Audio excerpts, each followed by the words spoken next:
Okay, let's roll. Hi, the subject of this week's blog, tomorrow's blog, the year's blog. I was going to start this on New Year's Day, but it didn't happen. So I'm starting it now. No time like the present. What I want to do, time permitting of course, is I would like to cook a recipe every week from the cake and the biscuits section out of this old Edmonds cookbook. This is a 1971 Edmonds cookbook. It is probably actually exactly the same cookbook that I learned to cook out of back in 1971. I started cooking when I was about 6 years old, and I learned from the Edmonds. Now the Edmonds Shorter Rise cookbook, this is God. This is the book. I think every Kiwi has learned to cook from the Edmonds. I certainly did. I know all my friends did. My mother did. Every farm I went on to, they cooked out of the Edmonds. In fact, you didn't have one Edmonds cookbook. You had 5. You had 6. You collected every time they brought out a new one. I sadly left behind my Edmonds collection when I left New Zealand and came to Australia to live way back 16, 17 years ago. So this one here I actually got out of a second-hand store, believe it or not, here in Australia. I was pretty stoked actually. I just thought, oh beauty, gotta have that. Of course, that one I brought over with me. That one I think a family member might have sent or got for me, and that's a fairly recent one. As you can see, over the years, they have definitely changed. I mean, look at the cover. This building, I actually remember as a kid going to Christchurch with my father. Every time we went to Christchurch, he'd take me past this building. I don't know if it's still standing or not, but it was the beautiful place. It was just awesome to see it, and he knew that I loved cooking, and I think he just went there to look at the gardens, to be honest. Now with this cookbook, you know, I'm looking at the cover and going, it's just like, wow, this is a real photograph.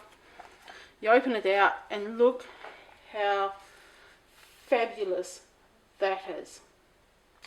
This would probably be 1971, 1970 that it was photographed. It's pre-digital. It is just outstanding. It's just beautiful. I don't know what to say, but you know, look at the gardens. It's just perfect. Perhaps there's a Kiwi out there that could tell me if this building is still standing, if it's been restored, what has happened to the property in Christchurch. That would be really fabulous. You know, I remember sitting at my kitchen table, poring over this cookbook and just going through it and looking at the pictures and the photography. The photography's amazing. I mean, just look at that. It's beautiful. I used to sit here and read all these captions and match them all up with the food. Tell you a secret, I still do.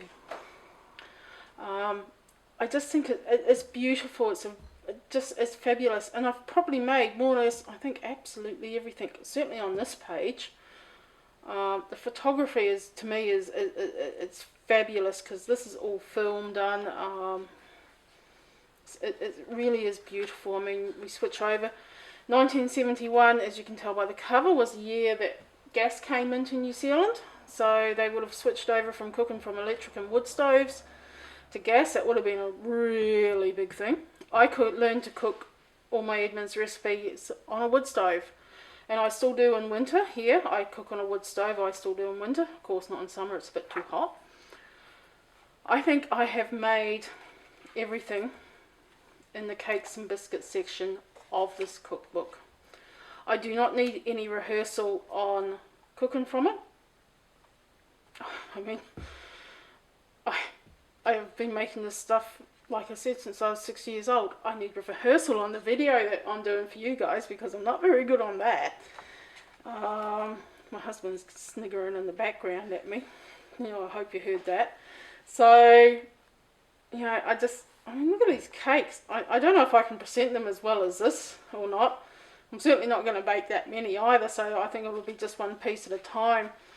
You know, Belgian biscuits, Anzac biscuits, Graham biscuits, Bournvita biscuits. All these will be done in ounces. These ones are metric, of course, so I will be doing recipes in ounces. I will be actually going exactly as it says in this cookbook.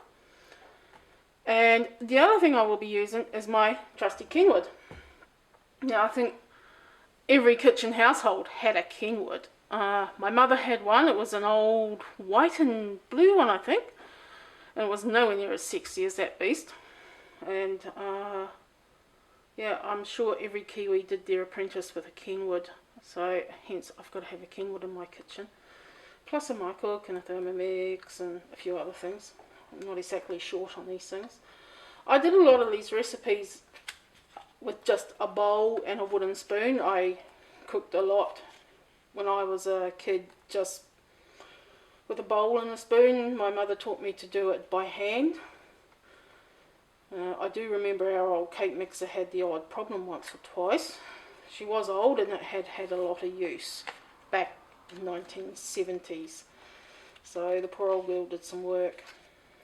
Coffee cake, that was my father's favourite. Didn't drink coffee, but he would eat coffee cake, silly old man. Kaki cake, hokey pokey biscuits. Lamingtons. Australia claims fame to the Lamingtons. Well, guess what? Sorry. We also own the Pavlova. I think this book makes us Kiwis special in the world. It gives us a certain uniqueness. You talk to any Kiwi, they'll know what an Edmonds is. You know, I know chefs in New Zealand that still go back when they're baking and they grab their Edmonds cookbook and use their Edmonds cookbook. And they do not need to, but it's just, it is your go-to kitchen book. Gee, look at that. And it's just, the photography, it still gets me. I still look, the pictures in this book still get me.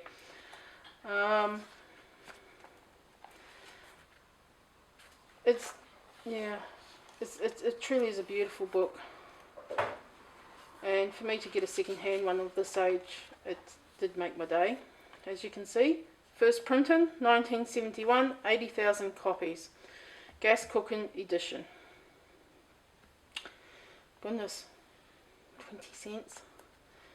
Right to Elizabeth Edmonds. It's beautiful.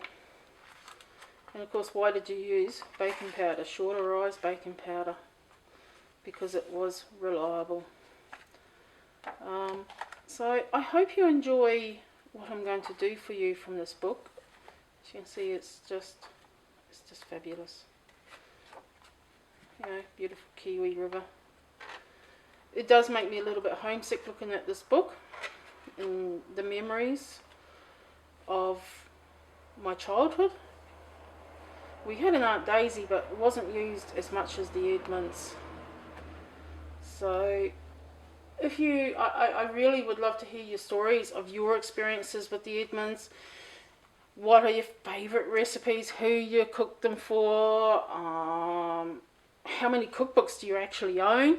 So do feel free to comment, leave a message or send me a message on Facebook or on my blog. Subscribe to my blog so if you don't want to miss a recipe that I do from here, you know, you've got to subscribe to make sure you get it. You know, just tell me your stories.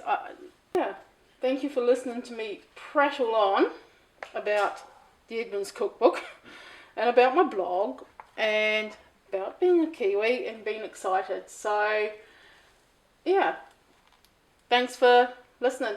Cheers. Bye.